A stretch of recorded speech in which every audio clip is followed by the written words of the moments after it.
INS, extremely fearless journalism.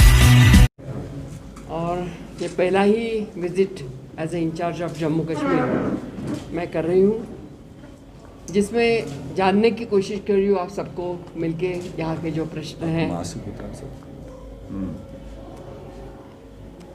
किसी ने भी नहीं पहना तो मुझे डर लगता है जी। इधर भी देखना है, उधर भी देखना है ये जी। तो प्रामुख्यतः जो 10 तारीख को हमारी किसान सम्मेलन था, जिसके द्वारा ये जो किसान कानून, काला कानून जो केंद्र सरकार ने बनाया है, जिसके माध्यम से हमारे किसानों के बेहाल होने के चिन्ह हैं, इसका विरोध करने के लिए हमने ये 10 तारीख का प्रोग्राम बनाया था। आप सबको मालूम है कि 2014 में जब मोदी जी सरकार में आए थे और प्रधानमंत्री बने थे, तो उन्होंने हमसे एक वायदा किया था कि 2022 तक हम किसान की आमदनी जो है वो दुगनी कर देंगे। अभी इस हालात पे हम खड़े हैं कि आमदनी दुगनी तो छोड़ो, लेकिन जो है आमदनी वो भी चले जाने का मौका और अवस्था ये किसान के काले कानून ने किए हैं, जिसके माध्यम से APMC उन्होंने ख़त्म कर दी है। MSP का कहीं पे सिर्फ नाम रखा है, लेकिन MSP का कहीं पे भी हमें आधार नहीं मिल रहा है। और ख़ास तौर पे जब इस देश के 86% लोग सिर्फ 2 और 5 एकड़ के मालिक हैं, बहुत अल्प भूधारक है, मार्जिनल फार्मर्स है, तो वो लोग परेशान हैं, क्योंकि उनको मोदी जी बोलते हैं कि आप दुनिया में कहीं पे भी जाके आपका जो उपज है वो आप बेच सकते हो। आप हमें बताइए कि 2 से 5 एकड़ वाला आदमी कहाँ पे अपनी उपज लेके जाएगा और उसको परवड़ेगा क्या? वो एक सवाल हम आपके द्वारा पूछना चाहते हैं। आज देश के 62 करोड़ लोग रास्ते पर उतरे हुए हैं, चाहे महाराष्ट्र में हो, चाहे कर्नाटका में हो, चाहे हरियाणा में हो, चाहे पंजाब में हो, और वो मांग कर रहे हैं कि जो स्वामीनाथन कमेटी का जो अहवाल था, जिसके अनुसार हमें 1.5 गुना MSP मिलने वाली थी, उसको लागू करो और ये काला कानून बैक रोल कर दो। आपको याद होगा जब पहली बार जब मोदी की गवर्नमेंट आई थी, मोदी जी की, तब उन्होंने ज़मीन अधिग्रहण कानून किया था, पारित किया था, और उसके खिलाफ में पूरे कांग्रेस वाले ऐसे ही रास्ते पे उतरे थे। आखिर में ज़मीन अधिग्रहण जो कानून है उसको रोल बैक करना पड़ा इस सरकार को। उसी तरह से ये काला कानून रोल बैक करे, इस तरह से हम अपेक्षा करते हैं। जो कांग्रेस पार्टी ने इस देश को अन्नधान्य के ऊपर अपने बलबूते पर खड़ा कर दिया है, सही मायने में अपना आत्मनिर्भर बनाने का काम इस देश को कांग्रेस पार्टी ने किया है। और इस देश को जो नारा दिया इस कांग्रेस ने, जय जवान जय किसान, उसके द्वारा इस किसानों को एक बहुत बड़ी मदद, राहत देने की उन्होंने कोशिश की है। दूसरी जो बात हम आपके सामने लेकर आ रहे हैं, जो बहुत ही निंदनीय और घिनौनी है, जो हाथरस में हाल ही में जो घटना हुई है। हाथरस में जो घटना हुई, 19 साल की हमारी दलित लड़की को बलात्कार करके, अत्याचार और अन्याय करके, उसकी रीढ़ की हड्डी तोड़ के रात को 2:30 बजे उसको खेत में जला दिया गया, जैसे भी किसी जानवर को जला दिया जाता है उस तरह से जला दिया गया।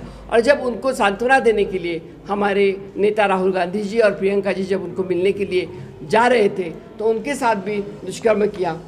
उसमें आप जैसे प्रेस वाले भी थे, जिनके कैमरे छीने गए और जिनको बताया गया कि आप इससे आगे नहीं जा सकते, लेकिन इतना चुप्पी साथ के उसके ऊपर रात को 2:30 बजे उसको जला देने का काम क्यों किया, वो हम सवाल करते हैं। उसको न्याय देने का काम करेगा सरकार, या जिन्होंने उनके ऊपर अत्याचार किया है उन्हीं के साथ खड़ा रहेगा? ये भी सवाल हम पूछना चाहते हैं।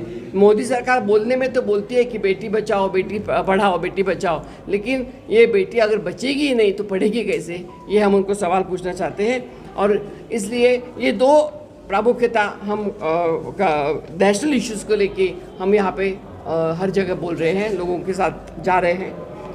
तीसरा जो इशू है वो यहाँ पे जो 5 अगस्त 2019 में जो एक बहुत ही अनडेमोक्रेटिक वे से यूनिलैटरली और असंवैधानिक तरह से ये जो उन्होंने 370 उन्होंने एक डिमोलिश कर दिया। मुझे लगता है कि इसको रिस्टोर स्टेटहुड करने की बहुत आवश्यकता है, क्योंकि जो मैं जहाँ जहाँ भी जा रही हूँ वहाँ पे सब लोगों का यही आक्रोश है, गुस्सा है लोगों के मन में, मायूसी है कि हमारा स्टेटहुड हमें वापस दे दो। मुझे तो बहुत आश्चर्य लगा जब मैंने देखा, क्योंकि उसमें पार्लियामेंट में भी चर्चा हुई नहीं, मुझे नहीं लगता यहाँ विधानसभा में भी आपके यहाँ चर्चा हुई, और एक तरफा निर्णय लिया गया और 370 के अंदर उन्होंने स्टेटहुड का तो कर दिया। स्टेटहुड का यूटी करने का पहले काम मैंने देखा है। यूटी का हमेशा स्टेट होता है, लेकिन स्टेटहुड से यूटी होने का काम पहली बार हमने देखा है, और जम्मू कश्मीर के स्टेट के 2 टुकड़े कर दिए उन्होंने। तो ये लोगों में बहुत गुस्सा है कि ये स्टेटहुड वापस फिर दे दे। नाराज़गी है लोगों के मन में। लोगों को मन में ये भी है कि अपनी नौकरियां वो कहाँ छोड़ेंगे, नौकरियां उनको मिलनी चाहिए। अगर बाहर के लोगों को यहाँ नौकरियां मिलेगी तो फिर हमारे लोग कहाँ जाएंगे, ये भी लोगों को एक डर है। दूसरा, उनको लगता है कि हमारी जो ज़मीन है तो हमारे ज़मीन के ऊपर हमारा ही अधिकार होना चाहिए, हमारे लोगों ने वो ज़मीन लेनी चाहिए जो हमें एक स्टेटस मिला था। इससे पहले मैं हिमाचल में भी मैं थी इंचार्ज, तो हिमाचल में भी एक स्पेशल स्टेटस उनको था कि आर्टिकल 118 के तहत वहाँ पे कोई भी ज़मीन ले नहीं सकता है, ज़मीन सिर्फ वहाँ की हिमाचलीज़ को ही लेनी होती है। तो वैसे यहाँ पे भी दिया था, वो भी उनको वापस मिलना चाहिए। जो लड़कों को मैंने बोला, युवक कांग्रेस के हो, NSUI को हो, तो सब ने यही बोला कि हमें 4G मिलना बहुत आवश्यक है, क्योंकि 4G के माध्यम से पूरे विश्व के साथ वो कनेक्टेड है। जब आज पैंडेमिक के टाइम पे पूरे विश्व में ऑनलाइन एजुकेशन चल रहा है, अगर ये आपका ऑनलाइन ही चलेगा नहीं, अगर आपका 4G नहीं चलेगा, तो फिर किस तरह से वो आपको शिक्षा मिल सकती है। ये भी हमारे लिए बहुत इम्पॉर्टेंट इशू है, वो भी हम आगे उठाएंगे।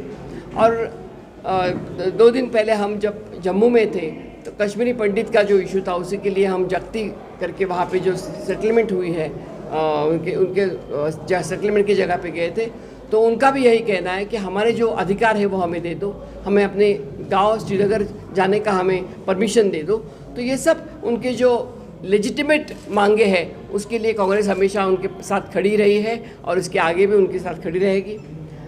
जो एक इंक्लूसिव देश का सपना जो इस भारत सरकार में हमारे कांग्रेस पार्टी ने देखा था, इस सभी जातियों को, सभी अक्रॉस द धर्मों को, सभी across all cast, creed, religion and state, हम सब एक साथ मानते थे, वो होमोजीनियस स्टेट हम फिर देखना चाहते हैं। आज दुर्भाग्य से ऐसे हो रहा है कि एक जगह पे हम जो सोचते हैं तो एक पोलराइजेशन करने की कोशिश की जा रही है, और उस पोलराइजेशन की एक दूसरे के मन में शंका आ रही है। मुझे लगता है वो शंका दूर करने की बहुत आवश्यकता है, और वो कांग्रेस के सिवाय कोई नहीं कर सकता। यही मैं आपको दिलासा देना चाहती हूँ, और इसलिए कांग्रेस का यही एजेंडा लेके हम आगे काम करेंगे।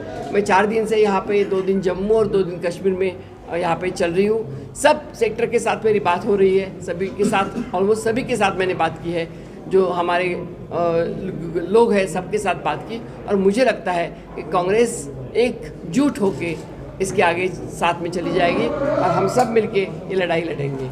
धन्यवाद।